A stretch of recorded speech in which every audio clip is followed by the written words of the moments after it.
being recorded. Yes, screen visible है everyone?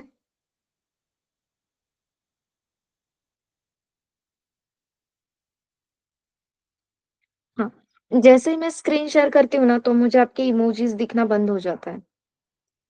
तो please chat box में सिर्फ वाई टाइप करना फॉर यस। ज्यादा कष्ट नहीं दूंगी मैं आपको। ओके, इफ यू रिमेम्बर कल हमने डायनामिक मेमोरी एलोकेशन स्टार्ट किया था, correct? And for that we have seen the syntax of malloc और उसी के बेसिस पे हमने ये कोड भी टाइप किया था, करेक्ट है? आज हमें इस कोड के लिए मेमोरी डायग्राम देखनी है। जस्ट एक बार ये malloc का सिंटैक्स जो है वो रिवाइज कर लेते हैं, ओके?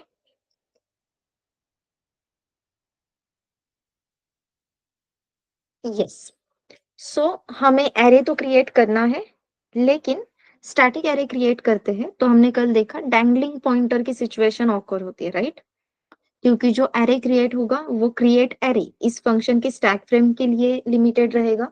जैसे ही फंक्शन का काम कंप्लीट हो जाता है वो पूरी स्टैक फ्रेम वैनिश हो जाएगी और अपना एरे भी वैनिश हो जाएगा। That's why we are creating dynamic array which will be automatically creates on heap memory, और हीप मेमोरी शेयर्ड होती है। इसकी वजह से स्टैक फ्रेम वैनिश होने की वजह से हीप मेमोरी पे कोई भी अफेक्ट नहीं होने वाला। So let us see how to create that dynamic memory. So create dynamic memory and allocate that memory on heap. We have to use malloc.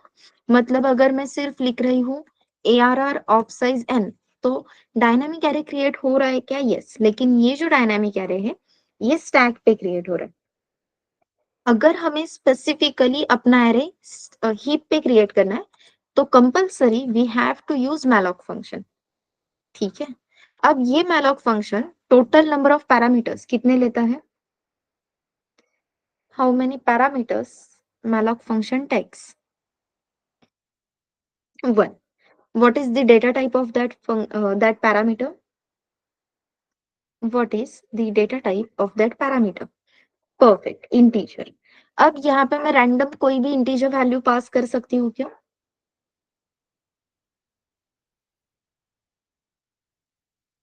Which value should be passed to malloc function? n पास करो, हो जाएगा।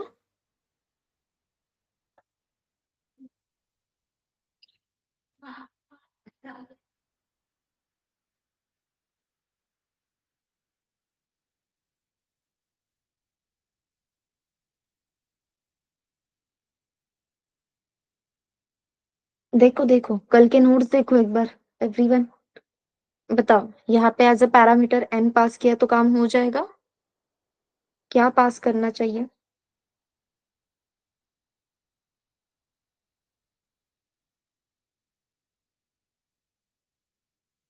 Array size तो n है, n into size.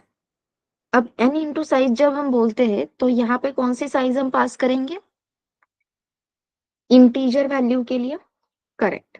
अब यहाँ पे हम into 4 लिख रहे हैं क्योंकि हमें जो एरे क्रिएट करना है वो इंटीजर टाइप का है। सो एज अ पैरामीटर हमें इंटीजर वैल्यू पास करनी है, लेकिन वो इंटीजर वैल्यू मतलब क्या है? Total number of bytes required. Clear है?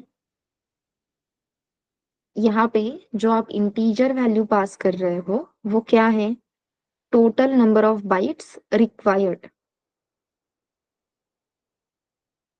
आई थिंक ये आपने malloc के डेफिनेशन में लिखा होगा। अगर नहीं लिखा है तो प्लीज ये अपडेट कर लो, ओके? तो यहाँ पे जो आप इंटीजर वैल्यू पास कर रहे हो वो क्या है? Total number of bytes required.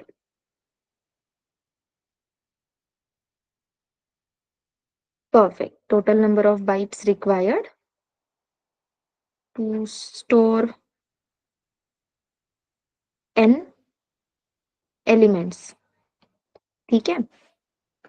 तो n एलिमेंट्स मतलब जो भी वैल्यू रहेगी, जो भी आपको, जितने भी नंबर ऑफ एलिमेंट्स आपको एरे में स्टोर करने हैं, उतने एलिमेंट्स स्टोर करने के लिए हमें टोटल नंबर ऑफ बाइट्स कितने चाहिए वो कैलकुलेट करना है।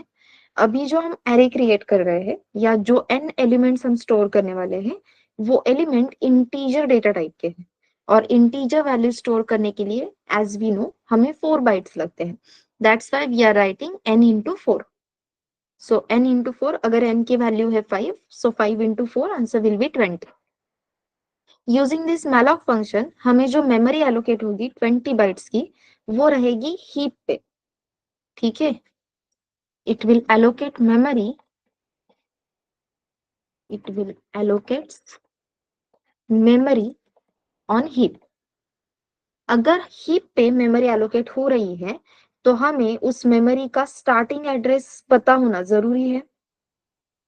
we need to know the starting address, then only we can access the data।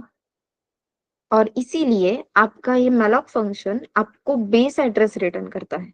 अगर एड्रेस रिटर्न हो रहा है, आपको address as a return value मिल रहा है, तो जो वेरिएबल आप यूज करोगे टू स्टोर द एड्रेस वो कौन से टाइप का चाहिए? पॉइंटर टाइप का। उस मेमोरी पे जो डेटा हम स्टोर कर रहे हैं वो कौन से टाइप का है? इंटीजर टाइप का। और इसीलिए अपने पॉइंटर की स्ट्रेंथ भी कितनी चाहिए? इंटीजर जितनी, so that this pointer variable can access integer value। That's why integer pointer ARR is equals to malloc in bracket n into 4, that is total number of bytes। अब ये malloc function जो है, इसका default return type क्या है? What is the default return type of malloc function? Void। Okay Jaya, void या void pointer? Yes everyone, perfect। So return type क्या है अपना? void pointer। void pointer की स्ट्रेंथ कितनी होती है? 0 bytes। Correct. As we all know, before C99 rules, ये जो इम्प्लिसिट डेटा टाइप का कन्वर्जन है वो पॉसिबल नहीं था।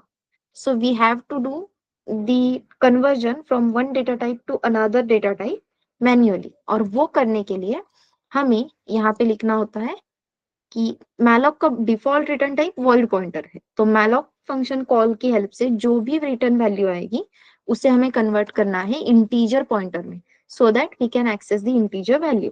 This process is known as type casting. ठीक है, एक डेटा टाइप को दूसरे डेटा टाइप में जो हम कन्वर्ट करते हैं उसे क्या कहा जाता है? Type casting. याद रहेगा?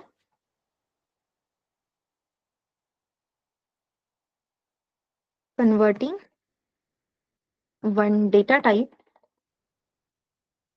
To another.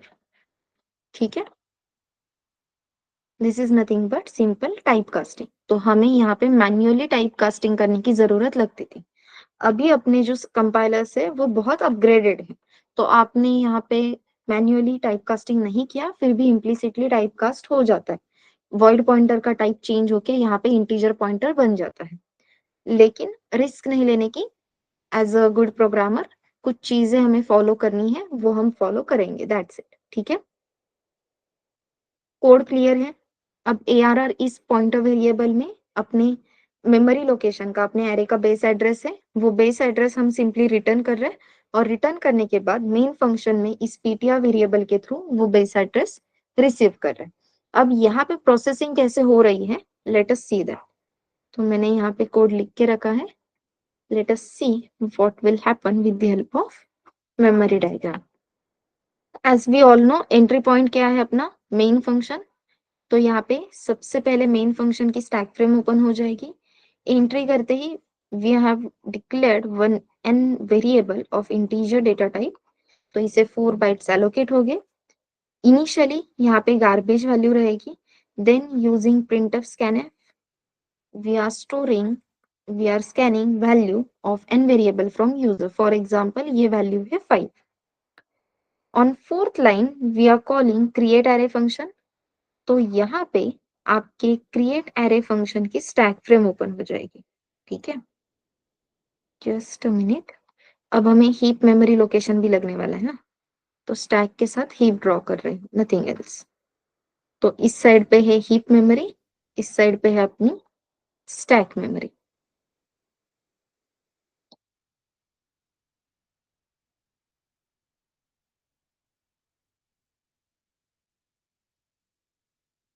ओके, तो यस, हमने फोर्थ लाइन पे क्रिएट एरे फंक्शन को कॉल किया, तो यहाँ पे क्रिएट एरे फंक्शन की स्टैक फ्रेम ओपन हो जाएगी। स्टैक फ्रेम ओपन होते ही जो पैरामीटर हमने पास किया था, पैरामीटर पास किया था एन वेरिएबल की वैल्यू, वो हम रिसीव करेंगे क्रिएट एरे फंक्शन के एन वेरिएबल में। तो यहाँ पे एन वेरिएबल में with the help of bitwise copy value receive हो जाएगी 5। तो यहाँ पे अपनी ये 5 वैल्यू कॉपी हो गई, ठीक है। देन फंक्शन में एंट्री लेते ही फर्स्ट लाइन पे हमने लिखा है मैलॉक ऑफ n इंटू 4। अब n वेरिएबल में वैल्यू क्या है 5, 5 into 4, total answer will be 20। तो हमें इस हीप मेमोरी पे टोटल 20 बाइट्स एलोकेट हो गए। Using these 20 bytes we can store 5 integer values, correct है।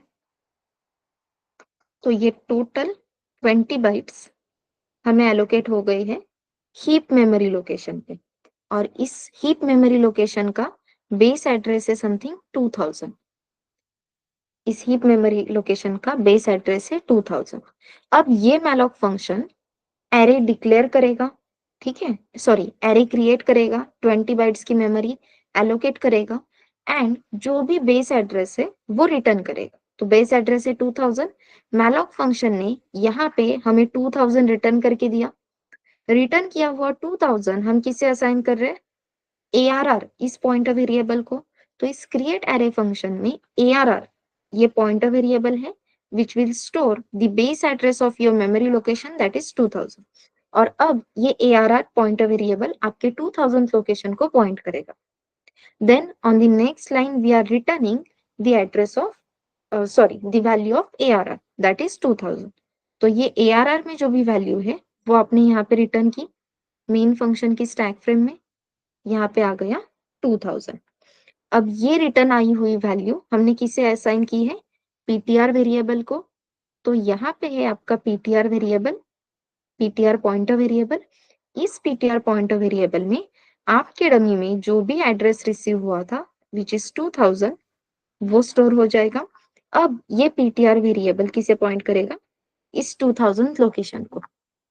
क्रिएट एरे फंक्शन का जो काम था वो कंप्लीट हो गया।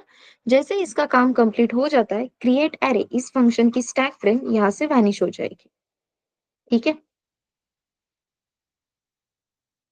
तो क्रिएट एरे फंक्शन की स्टैक फ्रेम वैनिश हो गई, लेकिन हीप लोकेशन पे जो मेमोरी असाइन हुई थी वो एज इट इज रहेगी। क्यों, because as we know heap is a shared memory. तो जब तक हीप मेमोरी पे असाइन किया हुआ डेटा आप खुद से डी एलोकेट नहीं करते, हीप लोकेशन में असाइन की हुई मेमोरी आप खुद से डी एलोकेट नहीं करते हो, तब तक वो मेमोरी एज इट इज रहती है। और मेमोरी एज इट इज रहने की वजह से आपके पास अगर वैलिड एड्रेस है तो आप किसी भी फंक्शन की स्टैक फ्रेम से वो मेमोरी एक्सेस कर सकते हो। शेयर्ड मेमोरी का मीनिंग क्या है वो क्लियर है क्या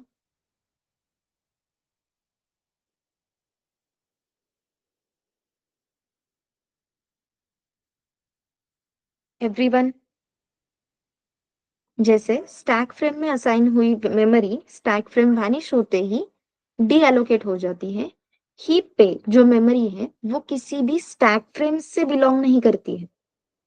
ये एक कंप्लीट ब्लॉक है जहां पे आके कोई भी फंक्शन मेमोरी असाइन कर सकता है। लेकिन हीप पे मेमोरी असाइन करने के लिए एक ही रूल है, आपको मैलॉक, कैलॉक या फिर रीअलॉक, इन तीनों में से एक फंक्शन का यूज करना होगा। रुको रुको निखिल, ओके। हीप पे मेमोरी असाइन करनी है तो मैलॉक, कैलॉक या रीअलॉक, इन तीनों में से एक फंक्शन यूज करना है। हीप पे जो मेमोरी एलोकेट होती है वो मेमोरी जब तक आप खुद से डी एलोकेट नहीं करोगे एज इट इज रहेगी।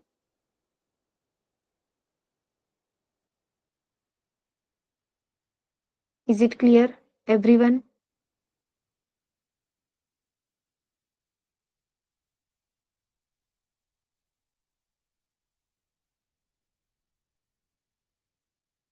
शेयर्ड मेमोरी का मीनिंग क्लियर है? हीप पे असाइन की हुई मेमोरी किसी भी स्टैक फ्रेम से बिलोंग नहीं करती है। इसी वजह से आप किसी भी स्टैक फ्रेम से वो मेमोरी एक्सेस कर सकते हो। जैसे मेन फंक्शन के पास ये 2000 बेस एड्रेस है, तो मेन फंक्शन डायरेक्टली इस लोकेशन को एक्सेस कर सकता है। ओके,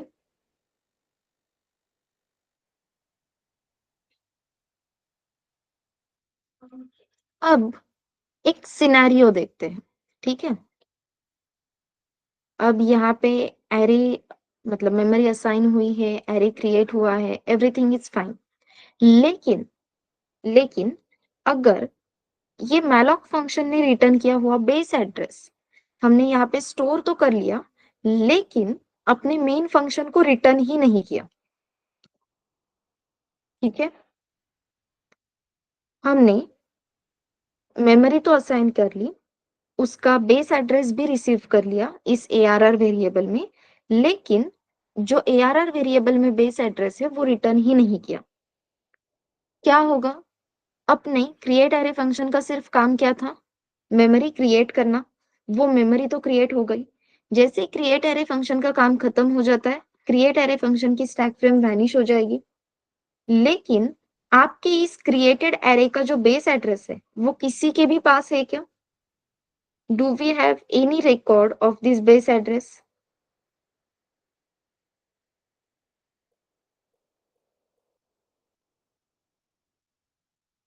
नहीं है, राइट? देखो, प्रॉब्लम क्या हो रही है? N variable as a parameter pass किया था, तो एन वेरिएबल में 5 वैल्यू यहाँ पे रिसीव हो गई। 5 साइज का एरे भी क्रिएट हो गया, जिसका बेस एड्रेस हमने इस ARR वेरिएबल में स्टोर किया था। तो ARR वेरिएबल में वैल्यू थी 2000, तो हम 2000th मेमोरी लोकेशन को पॉइंट कर रहे थे। देन हमने यहाँ पे ARR वेरिएबल में जो वैल्यू थी वो रिटर्न ही नहीं की, तो फंक्शन तो एंड हो गया। जैसे ही फंक्शन एंड होता है, ये क्रिएट एरे इस फंक्शन की स्टैक फ्रेम वैनिश हो जाएगी। अगर ये स्टैक फ्रेम वैनिश होती है, तो मुझे बताओ ये 2000 बेस एड्रेस किसी भी पॉइंटर वेरिएबल के पास अभी प्रेजेंट है क्या? ये बेस एड्रेस किसी के भी पास प्रेजेंट नहीं है। Perfect.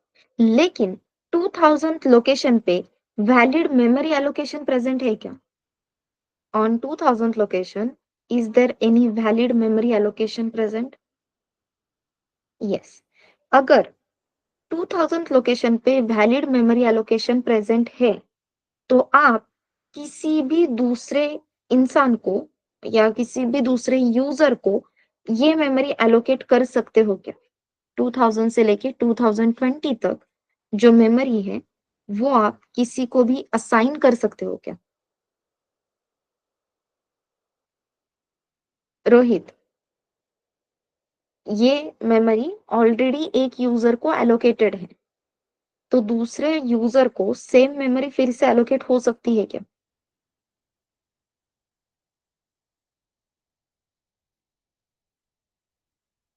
No, right?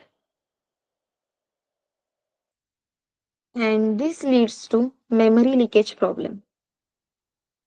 Okay, if your memory block is allocated but you don't have access to the starting point, तो 2000 से लेके 2020 पे वैलिड मेमोरी एलोकेशन प्रेजेंट है, लेकिन किसी के भी पास उस मेमोरी का एक्सेस ही नहीं है। That's why it becomes inaccessible memory. It will become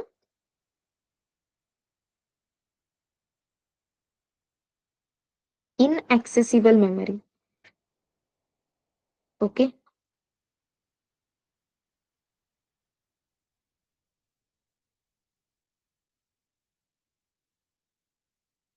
Perfect. It will become inaccessible memory, and this inaccessible memory की वजह से अब वहां पे इन्वेस्ट तो किया है हमने, लेकिन उसका कुछ यूज ही नहीं हो रहा है। करेक्ट? मतलब 2000 से लेके 2020 तक मेमोरी तो अलोकेट हो चुकी है, लेकिन वो मेमोरी हम में से कोई भी एक्सेस नहीं कर सकता, क्योंकि उसका स्टार्टिंग एड्रेस, उसका बेस एड्रेस अपने पास प्रेजेंट नहीं है। That's why it will become inaccessible memory. अब मेमोरी इनएक्सेसिबल होने की वजह से क्या होने वाला है?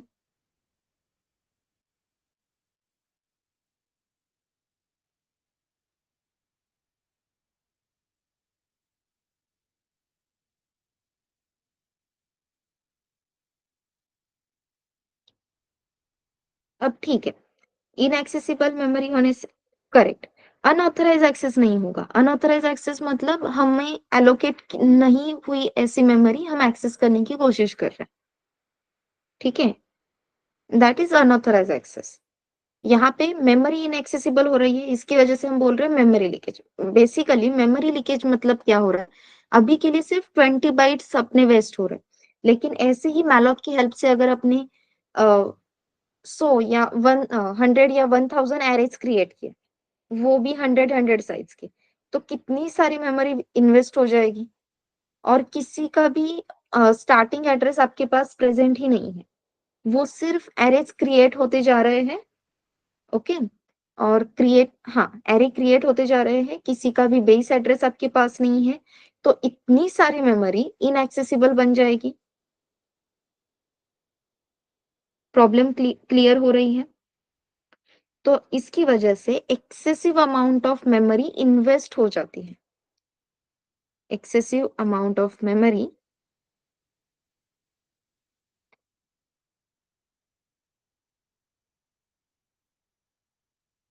इन वेस्ट, ठीक है, and this concept is known as memory leakage. Clear है?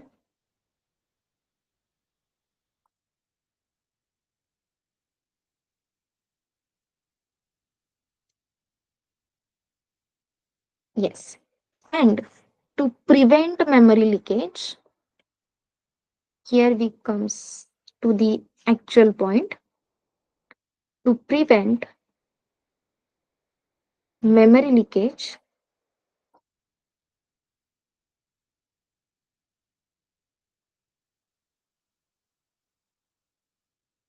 we have to we have to deallocate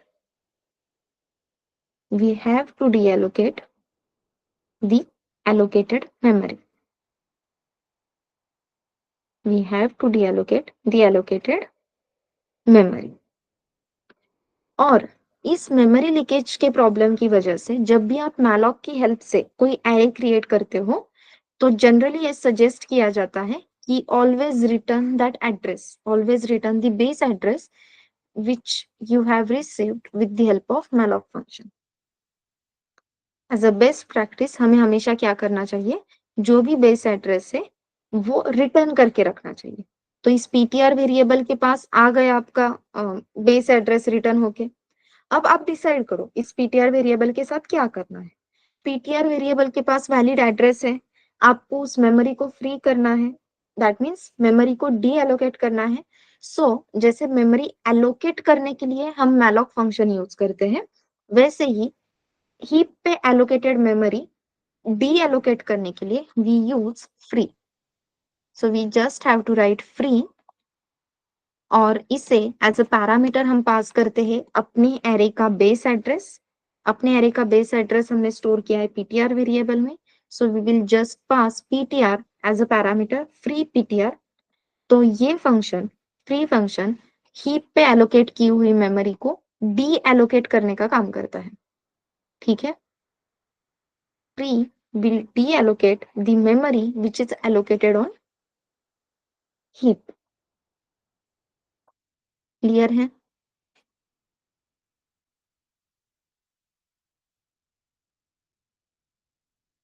Free function deallocates memory which is which is dynamically which is dynamically allocated on heap।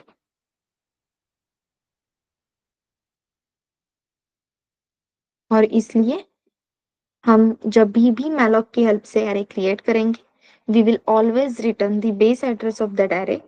फिर main function में हमारे पास जितने भी addresses आते हैं, at the end आप उसे फ्री करो।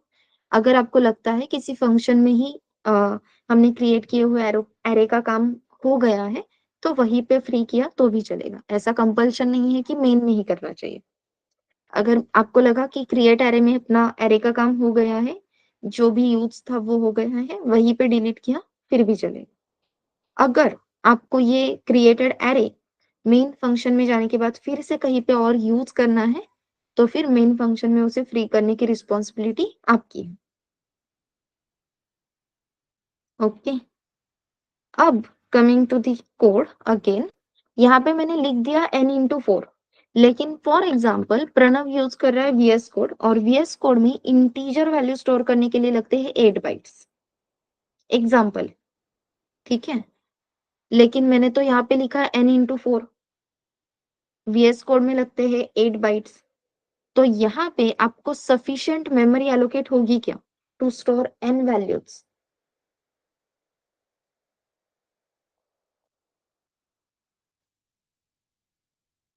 नो। फिर आपको कैसे पता चलेगा कौन से कंपाइलर में इंटीजर वैल्यू स्टोर करने के लिए कितने बाइट्स लगते हैं? Perfect. So here we will use size of. ठीक है, तो ये है साइज ऑफ कीवर्ड। इसे हम बताएंगे कि हमें कौन से डेटा टाइप के लिए कितनी मेमोरी लगती है वो चाहिए। तो हमें चाहिए इंटीजर के लिए। सो स्टैंडर्ड कोड जब भी आप लिखोगे, तो है ये हमेशा ध्यान में रखना, you have to write n into size of integer. Okay, अगर कैरेक्टर है तो साइज ऑफ कैरेक्टर, डबल है तो साइज ऑफ डबल, फ्लोट है तो साइज ऑफ फ्लोट। अगर आप यहाँ पे फ्लोट के लिए मेमोरी असाइन कर रहे हो या फ्लोट वैल्यू स्टोर करने के लिए एरे असाइन कर रहे हो, तो कास्टिंग के लिए पॉइंटर का टाइप भी फ्लोट रहेगा। सो टाइप कास्ट करते वक्त यहाँ पे टाइप बताओगे फ्लोट पॉइंटर, रिसीव करते टाइम एरे का टाइप बताओगे फ्लोट पॉइंटर। क्लियर है?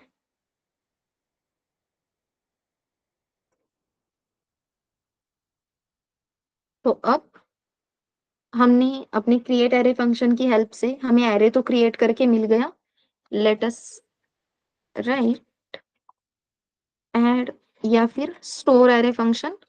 अभी अपने पास एरे तो क्रिएटेड है, स्टोर एरे फंक्शन को अपना array which we have stored in ptr variable and total number of elements which we have stored in n variable, ये एज अ पैरामीटर पास करते हैं। Using this store array function, we will store the array elements. Integer type का array है, that's why integer pointer ptr. Number of elements integer में ही रहेगी, that's why integer n. Then यहाँ पे आएगा for integer I is equals to 0, I less than n, I plus plus. यहाँ पे printf enter the array element. User जो भी अरे एलिमेंट दे रहा है वो हम स्कैनफ की हेल्प से यहाँ पे स्कैन करेंगे, %d and %ptr of ith index. Directly ptr of ith index क्यों लिखा मैंने?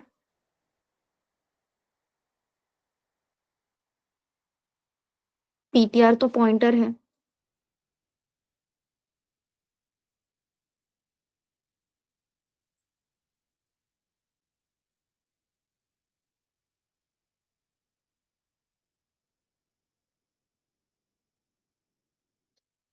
ptr अगर पॉइंटर है तो उसे मैंने एरे जैसे कैसे ट्रीट किया?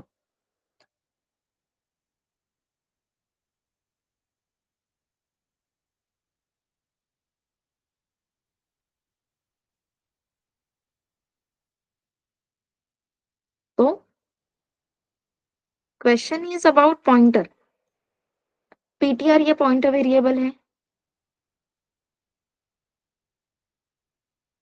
तो फिर मैं पीटीआर ऑफ ith इंडेक्स ऐसे कैसे लिख सकती हूँ?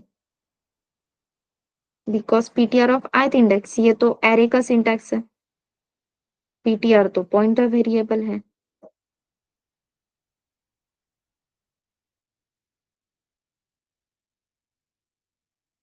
इस कंसेप्ट को क्या बोलते हैं?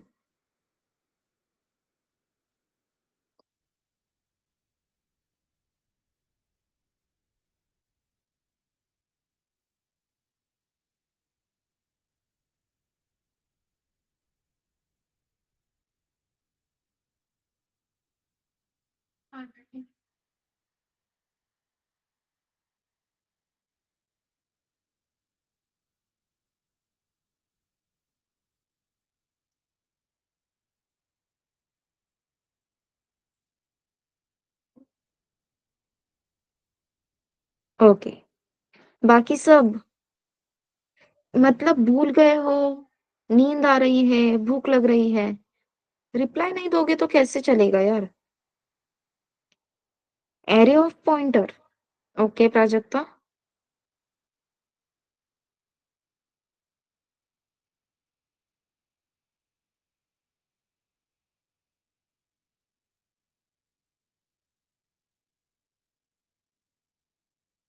Okay Sakshi.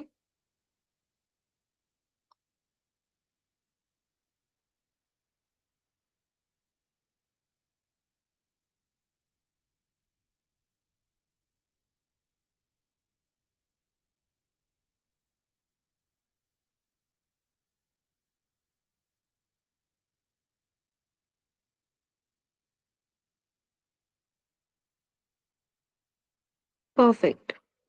So this concept is known as pointer to array. ये एक पॉइंटर वेरिएबल है which is pointing eight array. ठीक है, पॉइंट एरे ऑफ पॉइंटर बहुत ही अलग कंसेप्ट है। यहाँ पे आपके एरे का डेटा टाइप इंटीजर है। जब एरे का डेटा टाइप पॉइंटर हो जाता है then it will be known as array of pointer. This concept is known as pointer to array. Memory diagram के थ्रू आप देख सकते हो एक पॉइंटर वेरिएबल है which is pointing at one array. So pointer to array. ठीक है, and if you remember whenever it is pointer to array forget that it is a pointer and treat it as a array। और इसलिए मैंने यहाँ पे ptr इस pointer variable को as a array treat किया है। ओके, अब पॉइंटर वेरिएबल के पास बेस एड्रेस है, तो जो भी वैल्यूज आप यहाँ पे स्टोर कर रहे हो वो ओरिजिनल लोकेशन पे स्टोर हो जाएगी अपने एरे के। तो यहाँ से हमें कुछ भी वैल्यू रिटर्न करने की जरूरत है क्या? Do we need to return anything from store array function?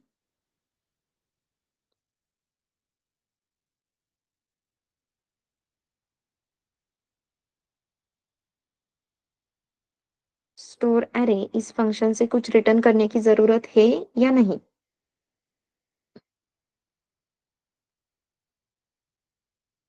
Array की प्रैक्टिस हुई नहीं है क्या आपकी प्रॉपरली? एरे पे कुछ और क्वेश्चंस चाहिए? हाँ, लेकिन उसके लिए पहले असाइनमेंट्स कंप्लीट है क्या?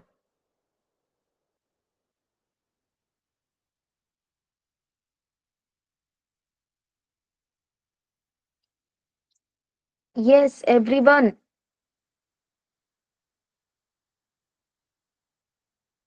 स्टोर एरे फंक्शन से हमें कुछ भी रिटर्न करने की जरूरत है क्या?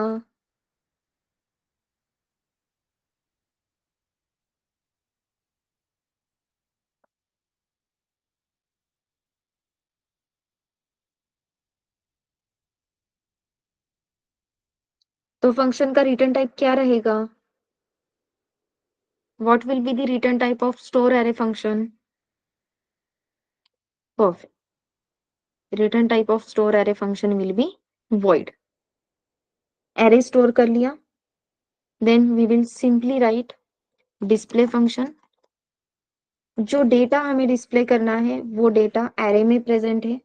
एरे का बेस एड्रेस ptr वेरिएबल के पास है, that's why first parameter will be ptr। as we all know integer array does not have boundary checking, और इसीलिए जब भी इंटीजर एरे के साथ डील करेंगे we have to pass the size of array. Basically आप ऐसा कह सकते हो, in C programming array does not have boundary checking, किसी भी टाइप का एरे हो। अब कैरेक्टर एरे के लिए भी सेम रूल एप्लीकेबल है, सिर्फ स्ट्रिंग के साथ जब डील कर रहे हैं तो अपने पास बाउंड्री चेकिंग के लिए एक पैरामीटर होता है, that is null character. Otherwise अगर आप किसी भी एरे के साथ डील कर रहे हो इन सी प्रोग्रामिंग, तो सी प्रोग्रामिंग में कोई भी टाइप का एरे बाउंड उससे बाउंड्री चेकिंग पता नहीं है, बाउंड्री कहाँ पे है, एरे कहाँ पे खत्म हो रहा है, ये अपने सी प्रोग्रामिंग को समझ में नहीं आता है। ठीक है, let us define the display function. So display function वैसे भी कुछ रिटर्न नहीं करता, that's why return type is void, then integer pointer ptr, total number of elements integer n, then for integer I equals to 0, I less than n, I plus plus, with the help of printf जो भी array elements है वो हम यहाँ पे display कर देंगे। सो %d और यहाँ पे ptr ऑफ ith इंडेक्स पे जो भी वैल्यू है वो सिंपली हम डिस्प्ले करेंगे। यहाँ पे एक printf का स्टेटमेंट ऐड करके रखते हैं, array elements are, और जो भी array elements है वो यहाँ पे डिस्प्ले हो जाएगी। ठीक है,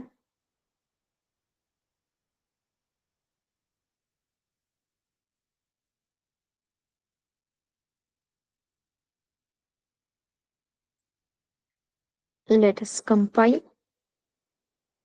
ओके, फंक्शन डिक्लेयर करना जरूरी है। Copy paste, copy paste, copy paste. ठीक है, अब ये जो malloc फंक्शन है which is built in function, तो इस बिल्ट इन फंक्शन की जो स्टैंडर्ड लाइब्रेरी है it is standard library only, so hash include stdlib.h। malloc belong करता है इस stdlib इस हेडर फाइल से, इस लाइब्रेरी से। ओके, जैसे printf scanf है stdio.h में, स्ट्रिंग के सारे फंक्शन है string.h में, वैसे ही let us compile it again, compiled successfully, execute it, enter the size of array, यहाँ पे साइज बता दे 3, 1 2 3, और यहाँ पे array elements are 10 20 30। ठीक है,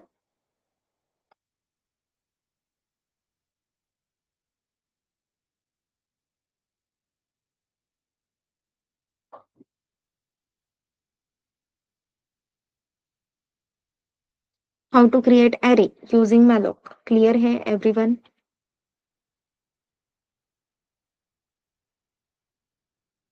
यस, अब इसकी हेल्प से हमने एरे स्टोर किया, एरे डिस्प्ले किया।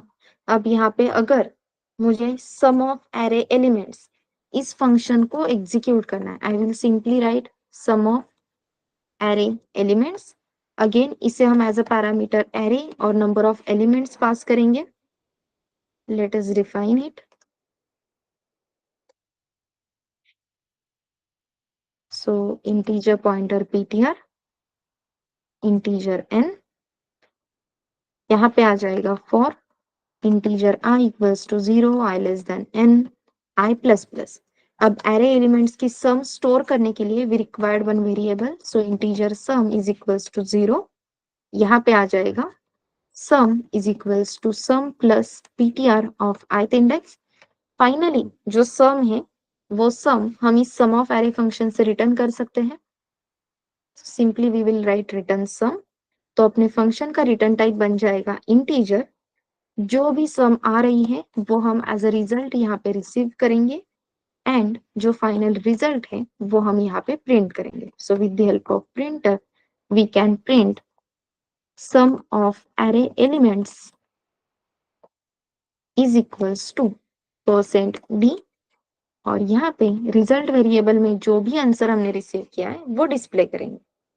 अब ये मैं क्यों दिखा रही हूँ? बिकॉज जो आपकी 8th नंबर की असाइनमेंट है, दैट इज आपने सारे एरे के क्वेश्चंस यूजिंग फंक्शन सॉल्व किए हैं, right? So 12th assignment for malloc is converting all the functions or completing assignment number 8 using malloc। तो बाकी सब प्रोसेसिंग ऐसे ही रहेगी। नहीं, 11th assignment is again related to string, वो आपको मिल जाएगी जल्दी ही।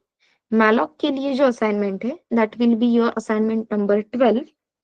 आपको 8th असाइनमेंट को फिर से एग्जीक्यूट करना है, लेकिन अभी तक आप क्या कर रहे थे? इंटीजर ARR ऑफ साइज 5 ऐसा कुछ तो एरे क्रिएट कर रहे थे, या फिर integer ARR of size n। बस अब आपको इसकी जगह पे with the help of malloc array create करना है और बाकी सारे टास्क एग्जीक्यूट करने हैं। जस्ट अ सजेशन, अब 8th नंबर के असाइनमेंट में मुझे पता नहीं आपने टोटल कितनी फाइल्स क्रिएट किए हैं, लेकिन एरे के सारे क्वेश्चंस हम एक ही फाइल में यूजिंग मेन्यू ड्रिवन कोड कर सकते हैं।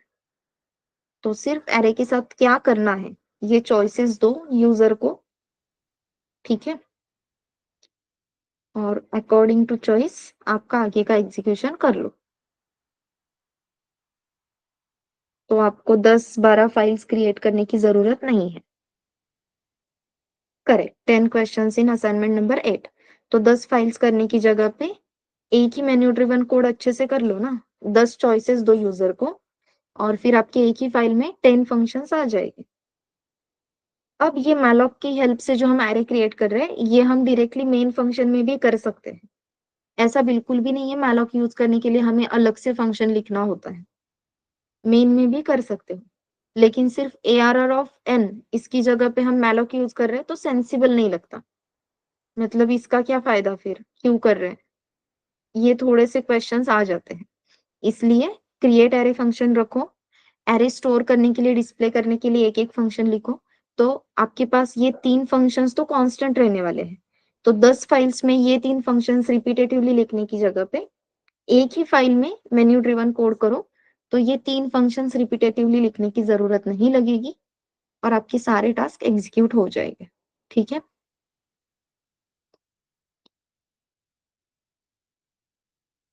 Yes. And now if we execute it, बस अभी मैंने जैसे some of array elements directly call किया है, आपका वो चॉइसेस के हिसाब से होगा। 3, 10, 20, 30, sum of array elements is equals to 60।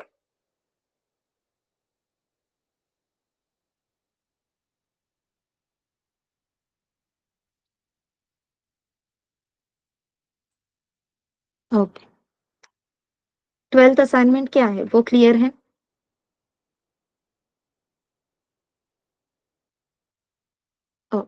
There is just one homework before tomorrow's class.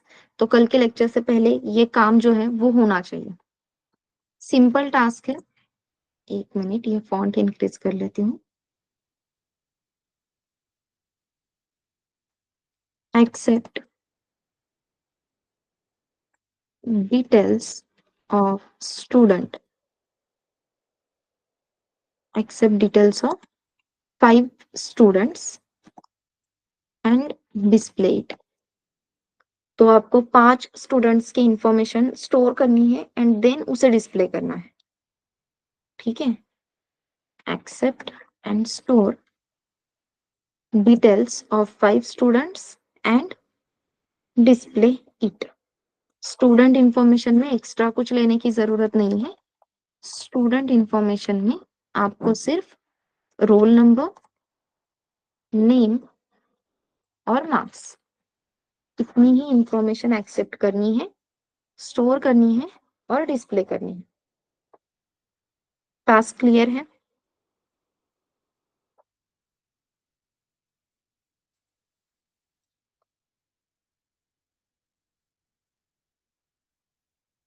Yes. तो कल के लेक्चर से पहले बस इतना टास्क कंप्लीट करके आओ, फिर आगे का हम देखते हैं। मैलॉक और फ्री क्लियर है एवरीवन? यूजिंग, हाँ यूजिंग फंक्शन करो, डायरेक्टली मेन में करो, चलेगा। Yes. Memory leakage, dangling pointer, ये क्लियर है?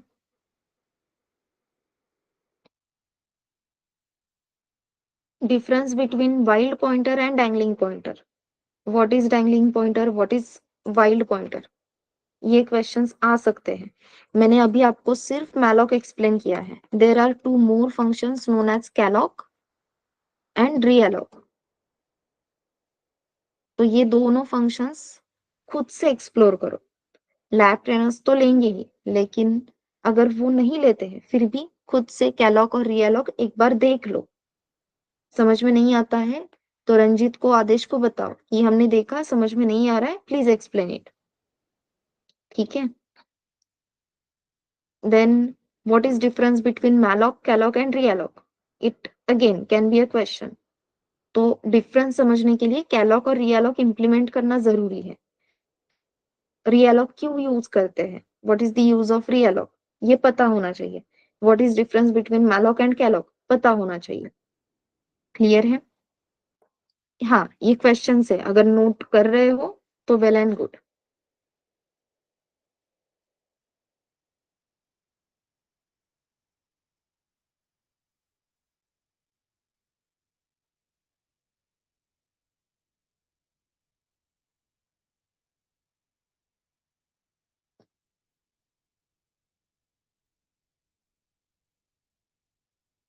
Anyone, any question, any doubt?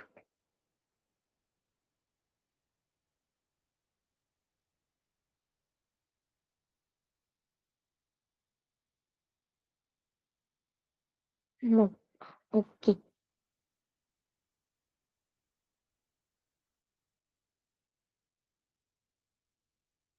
ठीक है फिर। ये कुछ तो दिख रहा है क्या? इसे रेड कलर में बहुत ज्यादा दिख रहा है। छोटी सी स्क्रीन है नीचे।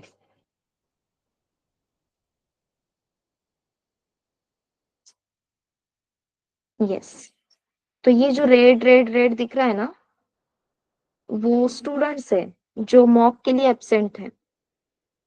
या सी मॉक के लिए जो एब्सेंट स्टूडेंट्स थे वो है।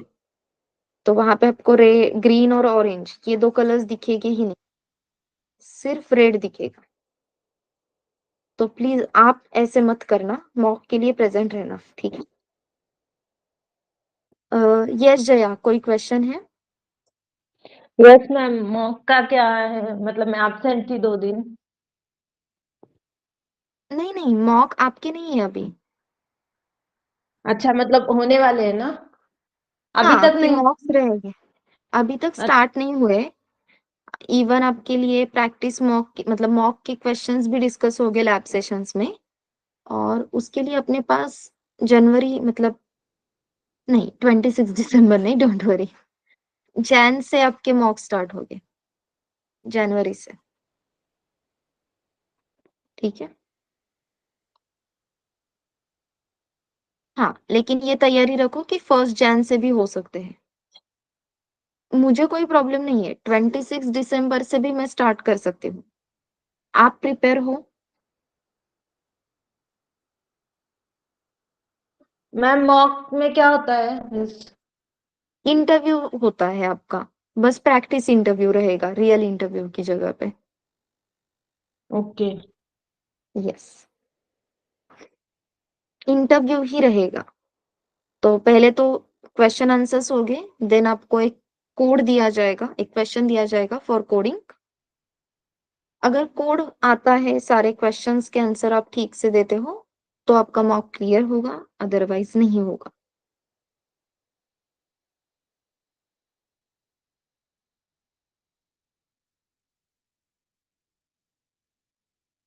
यस। हाँ, और 26 दिसंबर से मॉक स्टार्ट ना करने का रीजन इतना ही है कि अपना सेशन ही 21st 22nd दिसंबर तक चलने वाला है। तो अगर आप कहते हो तो 26 दिसंबर से हम स्टार्ट कर सकते हैं। मोस्टली कोड आते हैं एरे और स्ट्रिंग पे। यस आकाश, इंटरव्यू क्लियर किया, कोड नहीं आया तो मॉक क्लियर नहीं होगा, क्योंकि अपने एक्चुअल इंटरव्यू में आपको कोडिंग के बेसिस पे ही सिलेक्ट किया जाता है।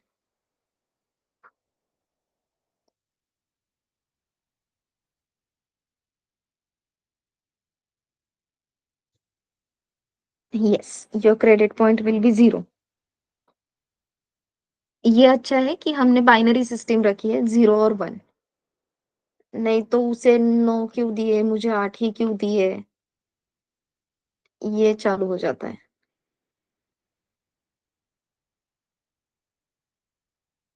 तो या तो क्लियर या फिर नॉट क्लियर। ठीक है। यस प्राजक्ता।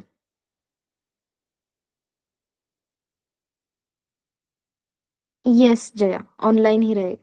हाँ, अगर आप ऑफलाइन में आ सकते हो तो आ जाओ, चलेगा हमें।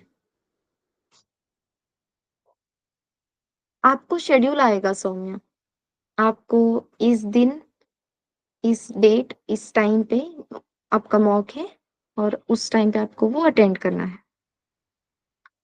हाँ जया, इफ पॉसिबल आप सच में ऑफलाइन में आके भी मॉक दे सकते हो। हाँ, बस पहले पूछो। नहीं तो संडे के दिन आ गए, हम तो आए थे, कोई भी नहीं था फर्स्ट बिट में। हाँ, संडे को आराम करना होता है सबको। हाँ, लेकिन ये बहुत रेयर चांस होता है हमारे लिए। संडे को भी बहुत सारे ट्रेनर्स वहां पे होते हैं। बस पहले बता के आओ, तो शेड्यूल उस तरीके से मैनेज करेंगे। ठीक है। पहले पूछो कोई है क्या मॉक लेने के लिए अवेलेबल, और फिर आ जाओ।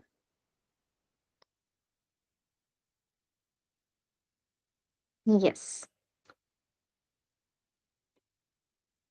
बहन को साथ में लेके आ जाया, दोनों को दोनों जगह पे बैठा के हम अच्छे से मॉक कंडक्ट करेंगे।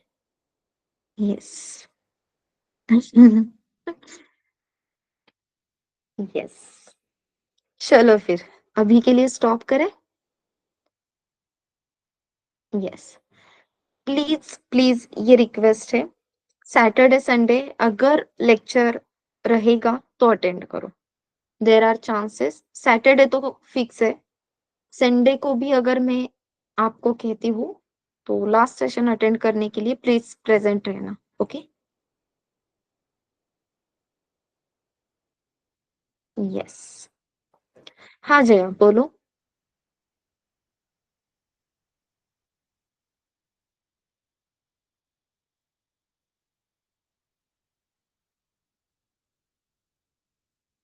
अरे वो 12 दिसंबर का रिकॉर्डिंग आया या नहीं वो चेक नहीं किया क्या निखिल? निखिल, सौम्या है क्या? सौम्या, साक्षी।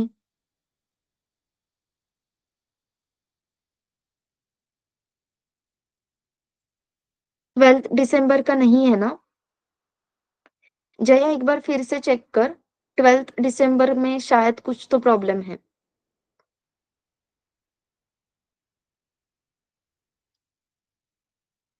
एक्चुअली उस दिन हमारा रिकॉर्डिंग बीच में ही स्टॉप हुआ था और पूरा लेक्चर खत्म होने के बाद निखिल ने देखा कि रिकॉर्डिंग ही ऑन नहीं है। तो ऐसा सीन हुआ है। हाँ, डोंट वरी, सिर्फ स्ट्रिंग का ही टॉपिक हुआ था। मैं वो टाइम निकाल के लेक्चर रिकॉर्ड करके रखती हूँ, आपको जल्दी ही वो रिकॉर्डिंग मिल जाएगी। ठीक है।